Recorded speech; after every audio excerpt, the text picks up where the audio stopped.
It's Valentine's Day tomorrow. And, I was just talking to my girlfriends about what they were doing. And it just made me think, are relationships, long term relationships, dead?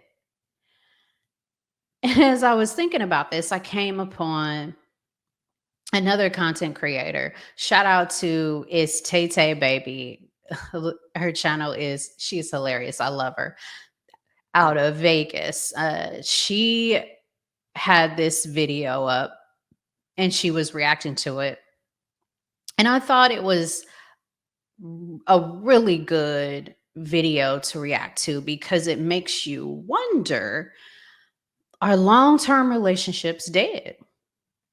Listen to what this young lady had to say. And this content creator, In Good Health Jess, is on TikTok. But let's see what she says. I'm starting to understand why more men are choosing to be single, why women are choosing to be single, and why the dating pool is just treacherous. Okay, for one, you want someone with a certain tax bracket, pool just got small. You want someone, if you're a woman taller than 5'9", just got even smaller. In your city, oof, pickings, okay? When I think about my household, I'm like, listen, y'all, I hustle and bustle. I make money. I'm not looking to be the main breadwinner in my home. Zero interest, zero. Why? Because God made man's shoulders a lot broader than mine. Okay, I'm not looking to carry that load. And honestly, man, I get it. It's a lot. It's a lot.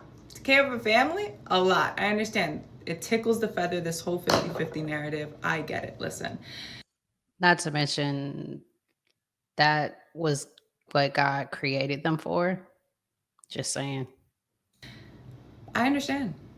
I understand. It's just easier for men to be hoes and play with women. I get it.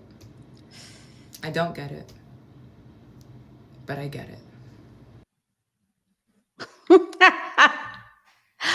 Ah!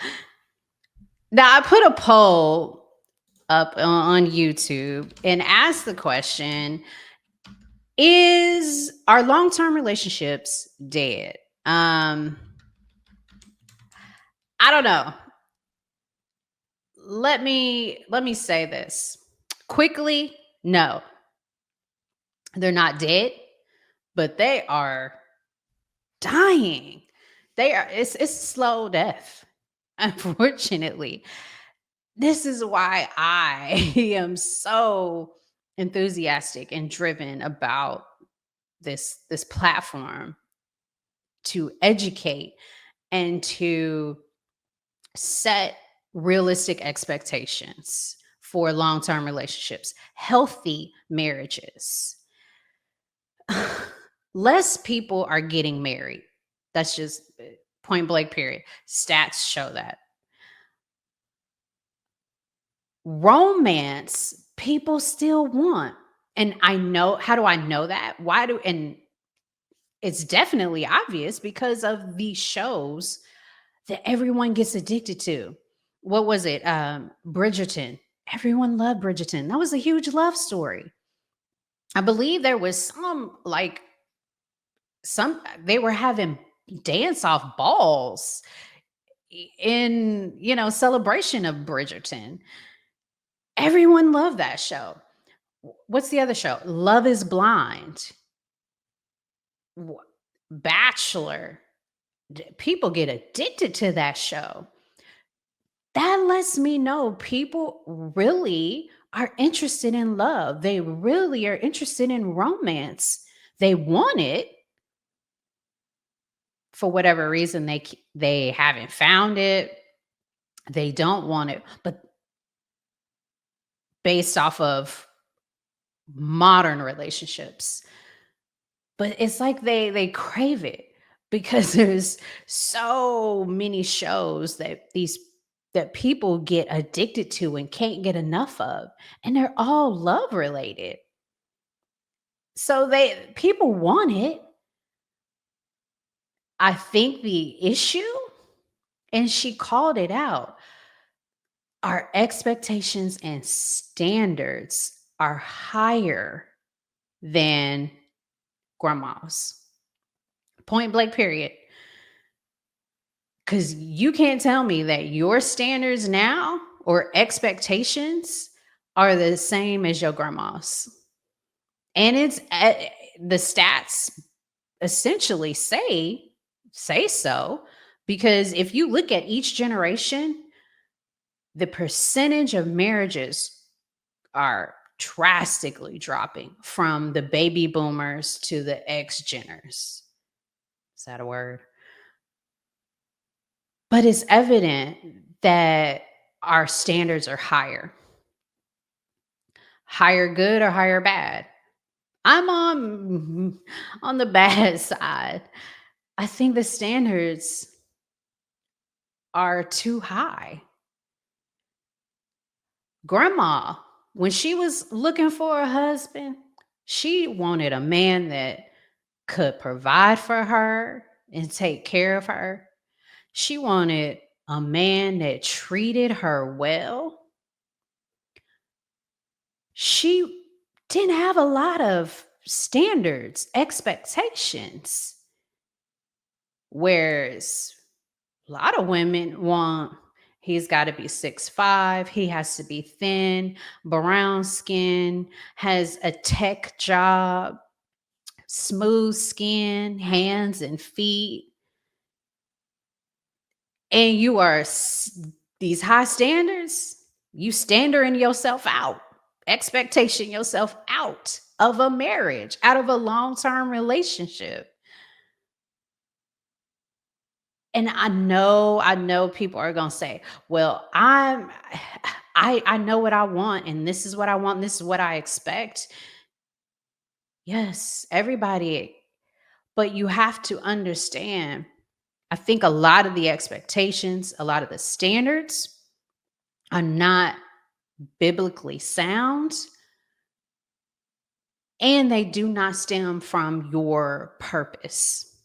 If you truly understand your purpose as a wife, you would not have such high standards. Uh, you can get mad. It's just facts.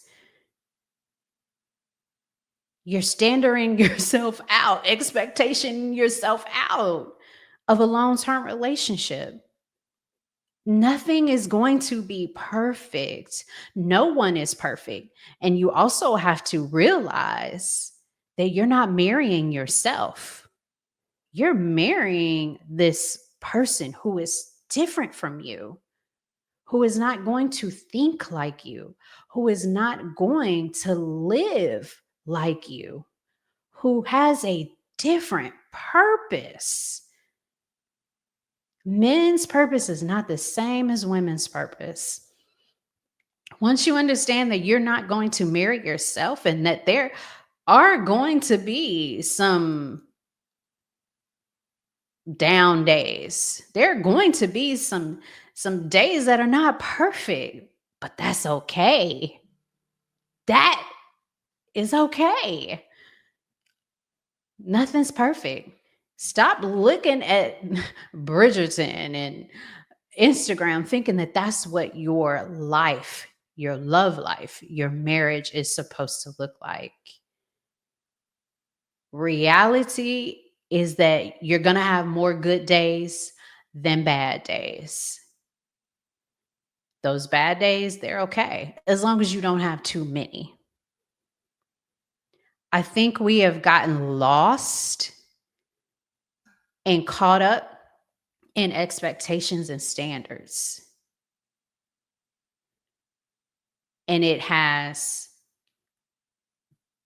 taken ourselves out of this marriage. And it's funny because I my youngest is in love right now with Michael Jackson. She plays Michael Jackson all the time when we're in the car. She sits with her father and they watch a lot of his live concerts, a lot of his videos. One of her favorite videos is in songs of Michael Jackson. Can y'all guess what it is? Man in the Mirror.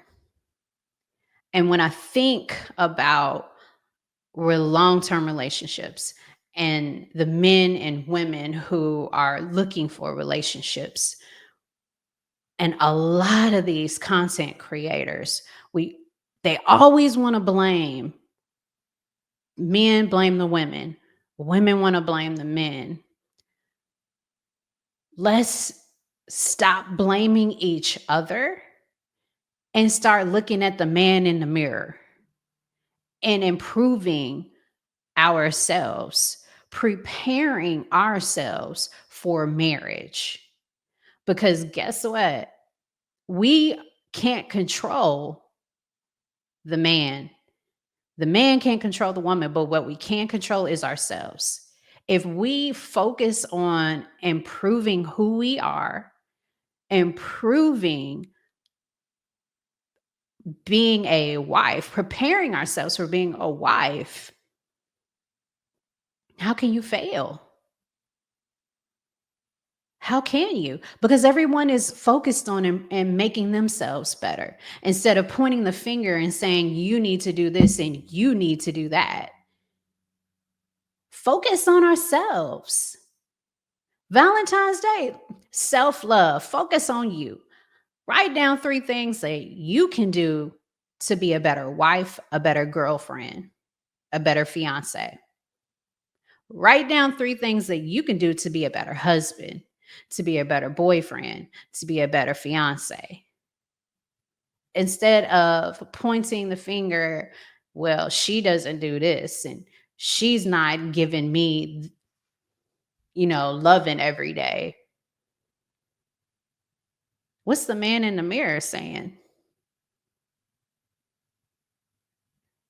I I want nothing but the best for y'all. I want y'all to feel the love. I think the love is lost. Y'all need to find it. So much so.